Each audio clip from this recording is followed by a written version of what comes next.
This is Hannibal here from thehannibaltv.com, and it's WrestleMania week.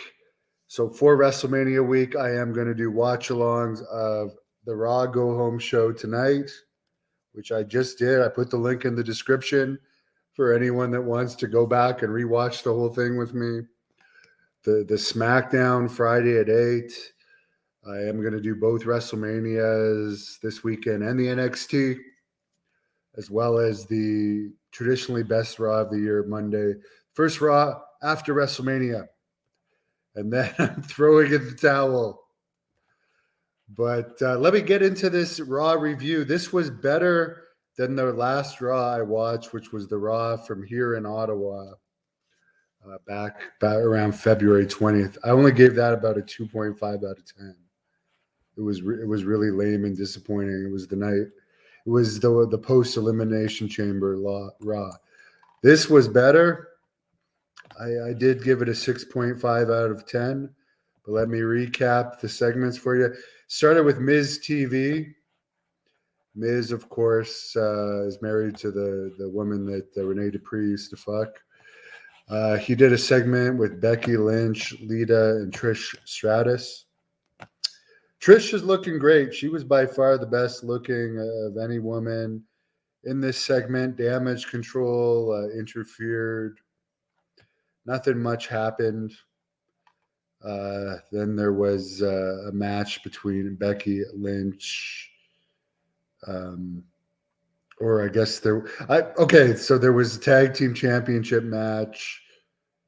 Tag team champion. I'm reading the results at the same time I'm telling you what happened. Becky Lynch defeated Io Sky, but Lita and Trish were watching it. Watching Becky Lynch in action. That was a decent match. A little bit too much leg slapping by Becky for my taste, but overall, good match. And again, Trish looked better in her 50s than anyone else involved in that segment or match. And Seth Rollins defeated Mustafa Ali. Again, I don't get this Seth Rollins gimmick. It's terrible. It's the worst gimmick I've seen Seth Rollins do. Mustafa Ali is pretty much a jobber, but he's on the main roster, so he's making at least $250,000, so good for him. He lost in about 2 minutes. Nothing much to that match. Brock, and that's pretty much all that happened in hour one. The second hour, there was the Brock, Lesnar, and Omos weigh-in, which, again, this actually wasn't too bad. Vince Russo mentioned that in last week's segment, they made Brock look like a pussy last time they had a segment because Omos just basically put the hand up to Brock, the fist up to his head, and he did nothing. Then they beat Brock up, and he didn't really do much. This time, Brock just came to the ring. The funny thing is about the weigh-in, though, they have Omos weigh in with his shirt on and taped wrists. Do you see fighters weigh in at UFC or boxing events with their fists taped and wearing shirts? I thought that was a bit silly. But then Brock Lesnar, when he came down, he just attacked Omos, which was something you'd do if you got beat up the week before, whenever the last segment was. You're not just going to stand in the ring like you're friends or you're not mad. You are going to attack. So I like that. And the other thing I liked, I'll put a picture up of, I'm pretty sure they must have had agreed to this, where Brock agreed to take a stiff shot because there was no receipt given, was Omos did a great kick to Brock's head with no leg slapping. You see how much better a kick looks when the leg isn't slapped and his hands are high in the air. I cannot tell you guys how much I hate leg slapping, because I've done taekwondo and kickboxing, and you don't fucking slap your leg when you kick in real life. And it's so stupid that people do it in wrestling. It's not like everyone doesn't know the trick. as far as that match as a WrestleMania caliber match, I don't see it up there. I mean, I can see why they wanted Brock against Austin. That would have been a WrestleMania caliber match. But this segment was probably the highlight of the show, I would say. The most action and the most realism of the show. So I would give that. The only thing I didn't like about the segment is after Lesnar went out of the ring, yes, almost stayed in the ring with the scale, but Lesnar didn't try to get back in the ring. Like he could have grabbed a chair or a weapon and tried to fight even more, but there was no referees came down or anything after their fight that I could see. And that was just kind of the end of the segment, which that was my only issue with it. Like if that guy just did that to me and there is weapons around the ring you could grab, why not try and get revenge? But whatever. As I said, that was the best part of the show. Boring thing with pre-tape thing with Finn Balor. 8-man tag team match. The Street Profits, Ricochet and Braun Strowman defeated Alpha Academy and the Viking Raiders. Kind of a throwaway match. Good athleticism in this match. Nothing wrong with this match. Went 11 minutes and 22 seconds. Cody Rhodes interview, the same crap. Wanting the title. This Austin Theory promo, oh my God. Like they're really trying to cram him down our throats. Sonya Deville and Chelsea Green defeated Candice LeRae and Mission Mia Yim. 2 minutes, 58 seconds. This, well, nothing bad about this, but it was 2 minutes, 58 seconds. Green and Deville are now in the Fatal 4-Way tag match at WrestleMania. Damian Priest and Dominic Mysterio did a little in-ring promo. Then they aired a Paul Heyman interview. Then there was another Dominic. At this point, I think I took a bathroom break. Then Rey Mysterio defeated Damian Priest in 3 minutes when Dominic interfered. I mean, this wasn't bad. Again, 3-minute match. Nothing bad about this match. And Dominic is over as a heel. Very, very skinny legs, weak-looking kid. Has his job because of his father, but he's appropriate as a heel. He's better off managing the Rhea Ripley and Damian rather than being in the ring because he's not that great a wrestler. But he's a great heel manager. He had heat. Nothing wrong with that segment. Kevin Owens, Sami Zayn promo. Nothing worth talking about. Gunther defeated Dolph Ziggler, who reportedly makes about $1.5 million a year, so the highest paid jobber in WWE. Good for him, though. That's an awesome job. Amazing job to make that kind of money. 549. And again, Dolph was on the last Raw I saw in a quicker match. The last Raw that I saw, I don't even remember who Dolph wrestled, but it was a short match. Gunther is real, like he is hard hitting, but he's very frail looking. And his legs are like toothpicks. So while I like this match, I think Gunther is so thin now. I don't know. He just doesn't look intimidated. And by the way, there was also a backstage segment with Gallows and Carl Anderson where Rick Boggs and Elias were also in it, as well as Dexter Loomis, Bronson Reed, and Bobby Lashley. A lot of the guys in this looked heavily juiced up. I know that WWE allows testosterone replacement therapy, but I mean, I'm just saying, as far as the look of it, a lot of guys in that segment look to be on juice compared to a Gunther who did not look to be on juice. Gunther could be bigger without being on juice, but I'm just saying there's there definitely seems to be a relaxed policy going on now as someone who knows the difference of what someone looks like on and off, or the TRT is being prescribed more freely. I don't know. It's just something that appears to be there with. I'm not saying everyone in that segment, but some of them in that segment. I mean, it just did not look natural at all. Cody Rhodes defeated Solo Sikoa by disqualification. When the here's what I didn't like about this match. Okay, as far as the match overall, there was a weird dive by Cody Rhodes where Solo didn't go down, but he seemed to hit the dive, but Solo didn't. It was just weird. He didn't quite catch him, but he didn't go down, and he hit the dive, but it just seemed like bizarre. But here's the weird thing: the Usos come to interfere, and their music plays, and then Kevin Owens and Sami Zayn come in. The match is still going on. Come down during the match to fight the Usos back, and their music plays. Oh, and by the way, it wasn't Cody Rhodes pinned Solo Sikoa. I'm being refreshed here. But since when you're interfering in a match and it's supposed to be interference, like how does your music play first? This is one of the things I hate about wrestling these days.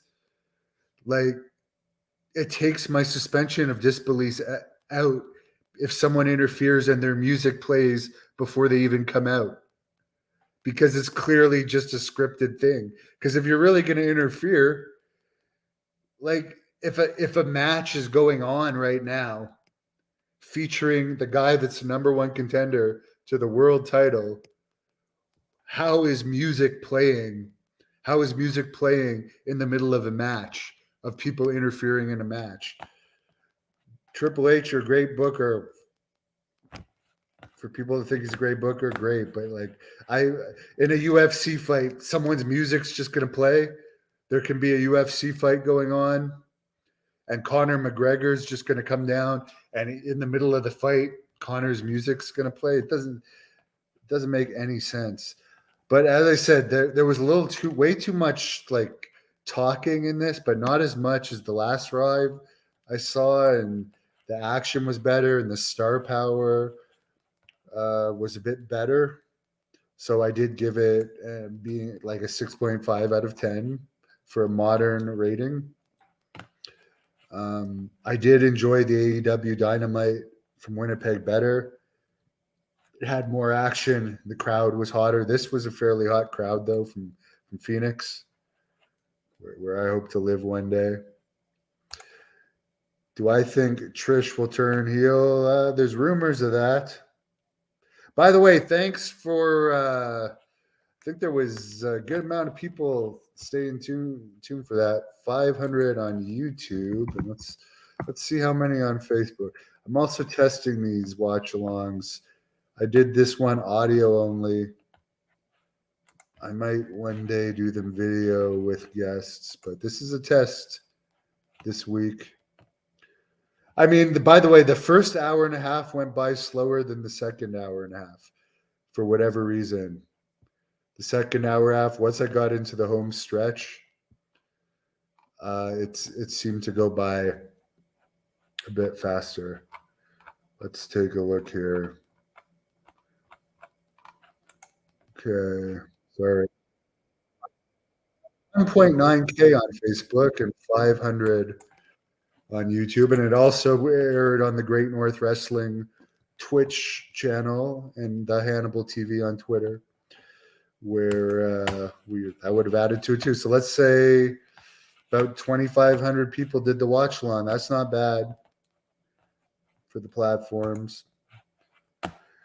Seth is trying to be the Jacqueline Phoenix Joker. It's crap, man. I hate it. I hate it. I can't tell you how cringe it is to me. Someone said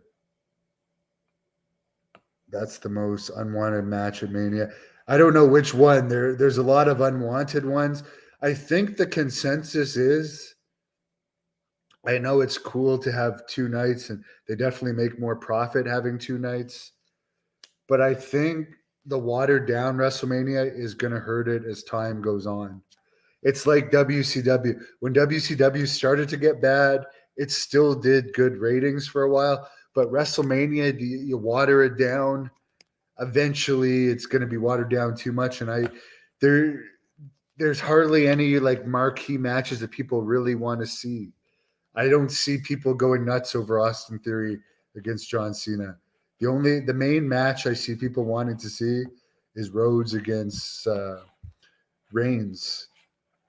Like for two nights, really? Do people really want to see Rhea Ripley against Charlotte Flair in the main event that much, and Lesnar against Omos?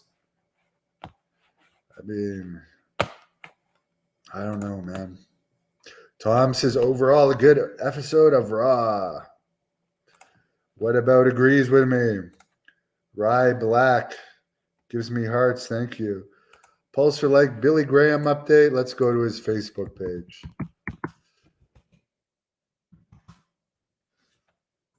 See how the man of the power is. Okay, as of, there hasn't been an update since March 12th. When his wife says he's still in the hospital, he's on dialysis Mondays and Wednesdays. There's some improvement of his kidney function. There's still heart concerns. He still has an infection in his head. The biggest issue is he's going deaf, and he is totally deaf. So that's horrible to read. He does have a GoFundMe.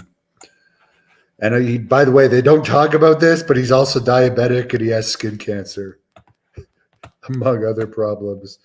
I mean, most people would just give up. This guy fights. I admire him for that. You think your problems are bad? Think about what Billy Graham's going through now. By the way, what's her name? Rhea Ripley. You think your problems are bad? You tell the fans, put yourself in my bloody shoes for one day. What? Because you got to sign a couple autographs in an airport when you make hundreds of thousands a year. You work like 2 or 3 days a week. You've had a job with WWE since you were 18 years old. Put yourself in Billy Graham's shoes. Losing your hearing, being on dialysis, having skin cancer, having trouble paying for your bills, even though you're one of the icons of wrestling. You got to fucking beg for money on GoFundMe's.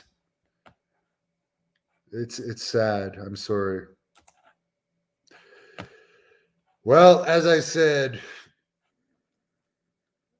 a lot of people don't want to see Roman against Rhodes, but that's the only match where what's going to happen. I would agree with Vince Russo, as I said, put Roman over again, because this is like the first time in a long time where there's actually some doubt that Roman's going to win. So why have him lose the very first time? Pulse for life. I have no idea. Tom Gallows and Anderson are back with WWE, not doing much of anything. As I said, all I can say is good for Luke Gallows to have had a job for so many years with WWE. He's been employed with them since at least 2005, 2006. He's been freaking Deacon, the fake Kane, Festus, the CM Punk follower, now Gallows and Anderson. He's made a lot of money for a long time, and I forget what his. I like Luke Gallows, by the way. I've always liked him. He's a good guy in real life too. He was always nice to me in Deep South Wrestling. Whatever, I forget the funny character he was doing during the time he was released too, but it showed his house. He's done really well for himself, so congratulations to him.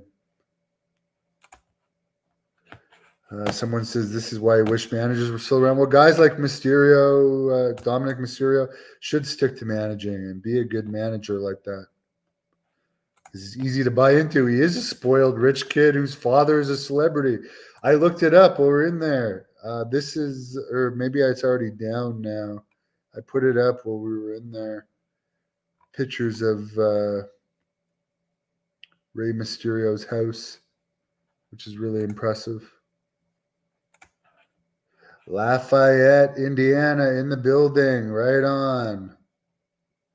Roman, by the way, did not appear in this Raw other than a Goodfellas segment where they did a parody of Goodfellas, which was obviously pre-taped. So there you go, guys. Next watch long will be 8 p.m. Friday night, SmackDown. Piper has been sleeping throughout all of this. I'm going to force her to be on camera.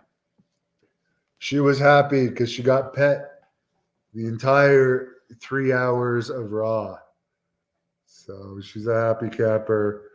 I'm going to take her out for a walk now. And I'm all wrestlinged out for one night. So I'm not going to post any more videos. Thanks a lot, guys. Have a great night. Thank you for watching the Hannibal TV.